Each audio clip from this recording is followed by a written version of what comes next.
Welcome to Telangana వెలుగు. నేను మీ రాజు. బండి సంజయ్ తెలంగాణలో కావచ్చు, ఇటు భారతదేశంలో భారతీయ జనతా పార్టీ నేతల్లో ఒక కీలక నేత. 2023లో భారతీయ జనతా పార్టీ అధికారంలోకి వస్తే సీఎం క్యాండిడేట్ అని చెప్పేసి కూడా చెప్పుకోవచ్చు.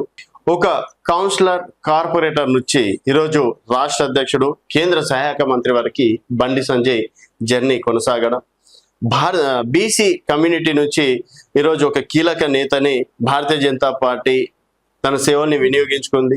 అలాగే బండి సంజయ్ రాష్ట్ర అధ్యక్షుడు అయిన తర్వాత ఒక 2 ఉప ఎన్నికల్లో గెలవడం, జిహెచ్ఎంసీలో 48 స్థానాలు గెలవడం, కీలకంగా మారడం అనేది జరిగింది.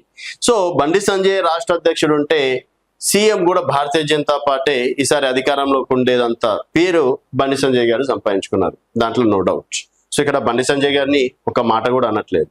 బండి భగీరథ్, బండి సంజయ్ కొడుకు చేసినటువంటి పని ఈరోజు బండి సంజయ్ని తలెత్తుకోలేనంత పనిని చేసింది అని చెప్పేసి ఒక రకంగా చెప్పుకోవచ్చు. సో తను ఇంకా తన పైన అయితే కేసు నమోదు అయ్యింది, మరి లోపల చీకటి కోణాలు ఏందనేది ప్రత్యక్షంగా మనకేం తెలియదు.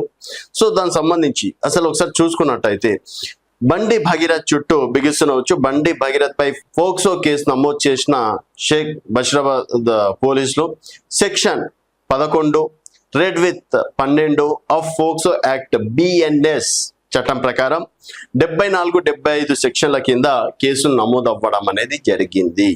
పోలీసులకు కీలక విషయాలు చెప్పిన బాధితురాల కుటుంబం, బండి భగీరథ్తో బాలికకు కామన్ ఫ్రెండ్ ద్వారా పరిచయం. అలాగే గత డిసెంబర్ 31న మొయినాబాద్ ఫామ్ హౌస్ లో మద్యం తాగించి అఘాయిత్యం చేసినట్లు చెప్పిన బాధితురాలు. ఎప్పుడు? డిసెంబర్ 31. సో డిసెంబర్ 31 నాడు మొయినాబాద్ ఫామ్ హౌస్ లో మద్యం తాగించి అఘాయిత్యం చేసినట్లు చెప్పిన బాధితురాలు. అక్టోబర్లో నానక్రామ్గూడలో తనతో ఉండాలంటూ భగీరథ్ బలవంతం చేసినట్లు చెప్పిన యువతి. సో ఇప్పుడు ఇది చూసుకున్నట్టయితే అక్టోబర్లో మళ్ళీ తర్వాత అక్టోబర్లో తనతో ఉండాలని చెప్పేసి బలవంతం చేసినట్టు కూడా యువతి చెప్పడం అనేది జరిగింది. తర్వాత భగీరథ్ వేధింపులతో 2 సార్లు అంటే సూసైడ్ కి ప్రయత్నించిన బాధితురాలు. బండి కొడుకు ఇష్యూపై ఆర్ఎస్ ప్రవీణ్ కుమార్ కూడా కీలక వ్యాఖ్యలు చేశారు. సో అమ్మాయి ఫ్యామిలీ రిచ్, అమ్మాయి ఫ్యామిలీ కూడా అంటే అమ్మాయి ఫ్యామిలీ గురించి చూసుకున్నట్టయితే వాళ్ళు కూడా ఉన్న వాళ్ళే. సో బండిని డబ్బులు డిమాండ్ చేయాల్సిన కర్మ వాళ్ళకు లేదు. బండి సంజయ్ కొడుకు భగీరథ్ శుద్ధపూసేం కాదు, హనీ ట్రాప్ చేయడానికి జేమ్స్ బాండ్ 007 అంత కూడా కాదు, అతడు ఖైదీ నెంబర్ 786 అని ఆర్ఎస్ ప్రవీణ్ కుమార్ గారు అన్నారు. బాలికకు కేంద్ర మంత్రి కొడుకు భయపడతాడా? ఆర్ఎస్ ప్రవీణ్ కుమార్. ముఖ్యమంత్రి సిట్ వేస్తారా? వ్యవహారంపై ప్రధాని మోడీ సమాధానం చెప్పాలంటూ కూడా నిన్న మోడీకి క్వశ్చన్ వేయడం అనేది జరిగింది.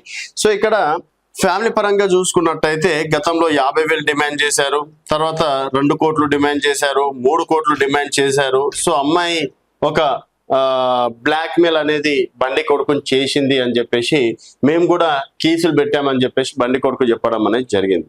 సో మరి కేసులు పెట్టేంత వరకు వచ్చిందంటే, తను బ్లాక్ మెయిల్ చేసిందంటే బండి సంజయ్ కొడుకు ఏం చెయ్యకుండా ఉంటాడా అన్నది ఒక క్వశ్చన్ మార్క్ గా కూడా చెప్పుకోవచ్చు. ఎందుకంటే డెఫినెట్ గా బండి సంజయ్ కొడుకు తనతో రిలేషన్ లో ఉన్నాడు కాబట్టే కదా అమ్మాయి సరే బ్లాక్మెయిల్ చేయడానికి కూడా తన దగ్గర సాక్ష్యాలు ఉంటాయి కదా అన్నట్టు ప్రతిపక్షాలు చెప్తున్నటువంటి మాట.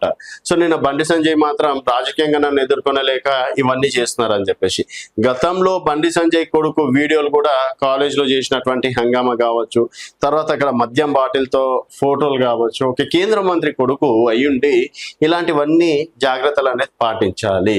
సో డెఫినెట్ గా వాళ్ళు చేసినటువంటి తప్పు వల్ల ఈరోజు బండి సంజయ్ తలెత్తుకోలేని పరిస్థితి ఉన్నారు. సో మరి ఫ్యాక్ట్స్ ఒకసారి నమోదైతే మాత్రం డెఫినెట్ గా అరెస్ట్ చేయాల్సి ఉంటుంది. దీనిపైన రేవంత్ రెడ్డి గారు ఏం సపోర్ట్ చెయ్యట్లేదని చెప్పేసి బీఆర్ఎస్ పార్టీ నేతలు చెప్తున్నటువంటి మాట. మరి ఇందులో నిజం ఎంత, అబద్ధం ఎంత అనేది మీ అభిప్రాయాల కింద కామెంట్ రూపంలో తెలియజేయండి. చూస్తూనే ఉండండి తెలంగాణ వెలుగు.